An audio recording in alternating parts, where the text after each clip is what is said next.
Okay, we're going to do some basic soldering now, just a basic solder joint. If you had to join two wires together, you want to strip your wires evenly. You don't want one long one short one, or too short. You want about a ½ inch or so of insulation. You don't need any more than that stripped away, otherwise you have a large area to try to solder. So I usually stick around the ½ inch.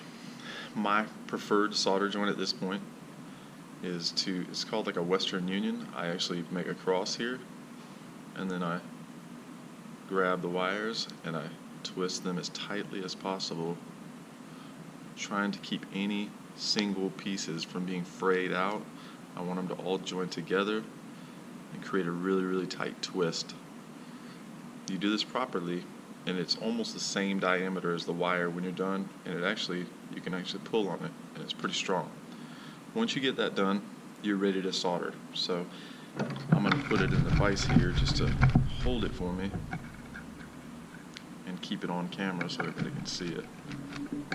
Now if you get to this point here and you have some little frayed pieces sticking off, grab some pliers if you need to, just squeeze them down. You don't really want any sharp pieces sticking out, otherwise you can end up with that piercing through your heat shrink tubing or your electrical tape that you use to wrap it up when you're done.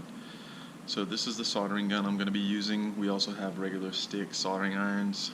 This one works a little bit faster, so I'm going to use it just for the sake of this video. Basically, you want to put your soldering iron on the bottom of what you're soldering. You don't want to just take solder and drip it along here. That's not what we're going for. What we're going for is to get the solder to flow into the strands of the wire and create a really good bond. So I usually just check my soldering iron to make sure that it's hot enough to melt the solder, and then I'll put it on my wire. I'm going to hold it there for just a second, let it try to conduct some heat. Check it.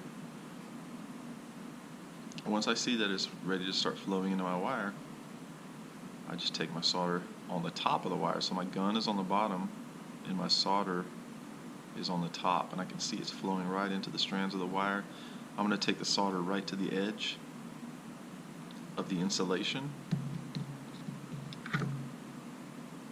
If you have excess solder on the bottom right here, like this, what you can do is actually just kind of flick it, and it'll flick the excess solder off. If you still have it there, heat it up just a little bit more, flick it again, and it'll actually get it off. You don't want a bunch of solder on there because it can almost become like too hard and brittle. If that joint gets stressed, it can break. Also, if you're using heat shrink tubing, which is like a tubing that shrinks when you heat it up, it's just a little bit bigger than the size of this wire.